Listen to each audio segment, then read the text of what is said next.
Saludos queridos hermanos, estamos compartiendo la palabra. Como siempre les habla el Padre Jason Orsini Báez en este día 14 de mayo.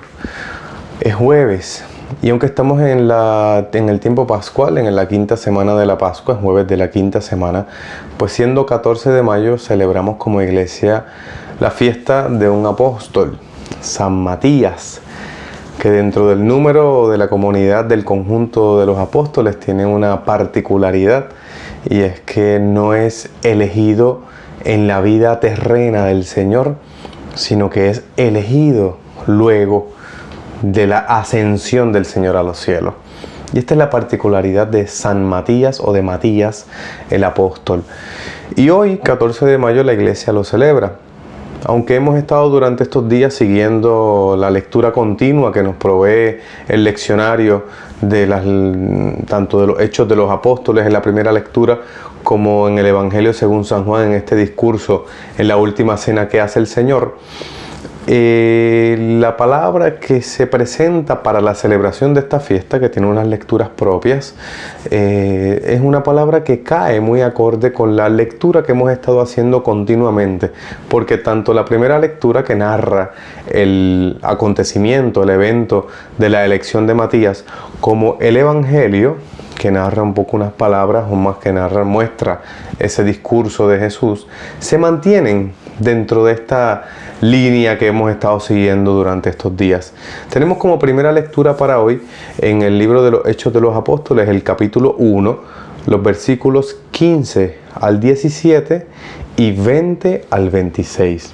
Estos dos fragmentos de este primer capítulo son los que estamos siguiendo, o los que se leen hoy para la celebración de esta fiesta de San Matías. ¿Qué narran estos versículos? ¿Qué se cuenta? ¿Qué se dice?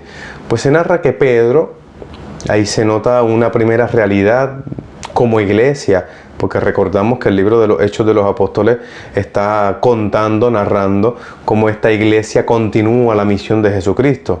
Es el libro que cuenta esta historia de la iglesia primitiva, que es la iglesia ideal y modelo para toda la iglesia en todos los tiempos. Entonces, en esta primera lectura se ve Pedro como cabeza de los apóstoles, que propone una decisión, que propone elegir a alguien que ocupe el lugar, el vacío que dejó Judas. Porque en el Evangelio y en el Evangelio y los Hechos de los Apóstoles, en el Evangelio según San Lucas y en Hechos, el número 12 o los 12 constituyen una comunidad muy importante, más que una comunidad, como una institución. Quizá pudiéramos contemplarlo desde un aspecto jerárquico, un aspecto fundacional de la iglesia, pero tienen un carácter y una función única dentro del misterio de la iglesia, los 12. ¿Cuál es el criterio para elegir a uno que sustituya al vacío que deja un apóstol? El criterio es el siguiente, que lo presenta Pedro. El criterio es que sea un testigo. ¿Un testigo de qué? De la resurrección de Jesucristo. Esos son los apóstoles. Son testigos de la resurrección del Señor. Que como testigos de la resurrección del Señor tienen que haber conocido al Señor desde el momento de Juan Bautista, desde el bautismo del Señor en el Jordán, hasta la ascensión del Señor a los cielos. Lo que he visto, lo que he escuchado, lo que he conocido, eso testimonio. Lo hermoso es que luego de presentar estos criterios humanos, sobrenaturales, pero también son criterios que se juzgan y se evalúan desde la capacidad humana, esa primera lectura nos presenta a los apóstoles en oración para ver cuál el Señor ha elegido. Y esta es la palabra que quisiéramos tener para este día, la palabra elección o elegir o elegido. Matías es aquel que ha elegido el Señor. Los apóstoles entran en oración para poder interpretar, descubrir a quién ha elegido el Señor, a quién tú quieres, Señor. Esta es la pregunta importante, porque Dios es el que toma la iniciativa. Es lo que se muestra también en el Salmo 112 o 113, si lo buscas en la Biblia. Es el Salmo que muestra, unido a esta primera lectura, esa iniciativa divina. Ese Dios que toma la delantera. El Señor que va por delante y que a los pobres, como determina en esa última estrofa del Salmo, dice: levanta del polvo al desvalido, alza de la basura al pobre, para sentarlo con los príncipes de su pueblo. Es el Dios que elige, no dejándose llevar simplemente por criterios o visiones humanas o juicios de capacidades o cualidades. En un mundo en el que vivimos nosotros, en el que estamos siempre juzgando y separando y viendo quiénes son mejores, quiénes son peores, y estamos siempre pendientes de las cualidades o habilidades para tratar a las personas con superioridad o inferioridad.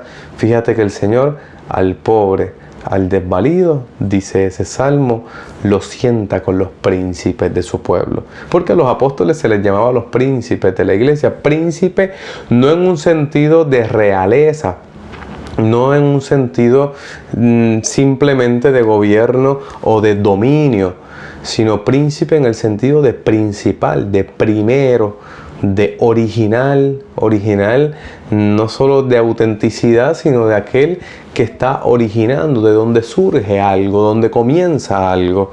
¿Dónde comienza algo? En unos hombres que dan testimonio de que, a pesar de las circunstancias que se estén viviendo en el momento presente, yo quiero decirles que Jesucristo sigue vivo, que el Señor sigue actuando, que el Señor sigue presente. Estos son los apóstoles. Así entonces, dentro de este contexto de las lecturas, de esta elección de Matías, de este salmo que alaba al Señor porque al pobre y al desvalido lo convierte en príncipe de su pueblo, también en el Evangelio de este día muestra esa iniciativa divina. El Evangelio providencialmente es continuidad del que escuchamos ayer. Ayer, que era la vid y los sarmientos, que se lo ponía el Señor como una especie de alegoría para pedirle o invitarle a sus discípulos a permanecer en Él, que es la palabra importante, permanecer. En los versículos 1 al 8, estamos en Juan 15, 1 al 8, fue el Evangelio de ayer. Hoy escuchamos en esta fiesta los versículos 9 al 17, por eso decía que era providencial, porque es una continuidad del Evangelio que leíamos ayer. Y entonces en esta fiesta de San Matías continúa el Señor hablándonos de la permanencia. Sin embargo, ya no simplemente utilizando la imagen de la vid y los sarmientos, sino que nos invita a permanecer en su amor. Estos versículos que estamos escuchando para esta celebración y que continúan este discurso de Jesús en la última cena, nos muestran ese llamado nuevo mandamiento del Señor. Un mandamiento que más que un mandamiento es una respuesta. El centro, literalmente el centro, si miramos la estructura de ese evangelio, el versículo que está en el centro es: este es mi mandamiento, que se amen unos a otros como yo les he amado. Así que todo aquel que tiene una misión dentro de la iglesia, una función dentro de la iglesia, ante todo y sobre todo, debe ser un testigo de ese amor que Dios nos tiene. Ámense unos a otros como yo les he amado. Es lo que nos invita a vivir el Señor, es lo que nos invita a practicar el Señor en este día, en esta fiesta, pero en toda la vida del cristiano. Este es el centro del cristianismo. Amarnos unos a otros, porque yo descubro que siendo yo como soy, a pesar de mis debilidades, de mis pecados, de mis rebeldías, de mis incoherencias, de mis intolerancias, de mi cansancio, de mi falta de fe, de mi aburrimiento de la vida, el Señor me está amando. Y cuando yo me doy cuenta de cuánto Dios me ama, entonces yo seré capaz de amar a los demás. Ese es el discípulo verdadero del Señor. Y también en el Evangelio, unido a esta iniciativa del amor del Señor, está su iniciativa también en la elección. Yo les he elegido primero. ¿Quiénes son los cristianos? ¿Quién es San Matías apóstol? ¿Qué queremos ser todos nosotros? Lo que Jesús muestra hoy en el Evangelio. Amigos de Dios. Ya no les llamo siervo, a ustedes les llamo amigos, porque todo lo que he oído a mi Padre se les he dado a conocer. Así que hoy, en esta fiesta de San Matías, Sintámonos que el Señor nos está diciendo que somos sus amigos. ¿Por qué? Porque Él nos ha amado primero, porque nos ha elegido, porque nos ha llamado y porque en medio de las circunstancias que estamos viviendo, como San Matías, estamos llamados a dar un testimonio de que el Señor sigue vivo, de que ese amor de Dios en el mundo sigue vivo. ¿Cómo sigue vivo? ¿Dónde sigue vivo? En cada uno de nosotros, que decimos que creemos en Jesucristo, que nos decimos cristianos y que damos testimonio de ese amor de Dios en el mundo. Feliz fiesta de San Matías Apóstol y que el Señor les bendiga. Y mantente siempre conectado para compartir la palabra. Si te están sirviendo estas reflexiones, meditaciones de la palabra, comparte el video, le das share o compartir. Y también invita a tus amigos a que le den, a que se suscriban a la página. Si no estás suscrito, te suscribes. Y como siempre digo, le das a la campanita para que te salgan las notificaciones cada vez que hay un nuevo video. Así que el Señor les bendiga y continuamos siempre compartiendo la palabra.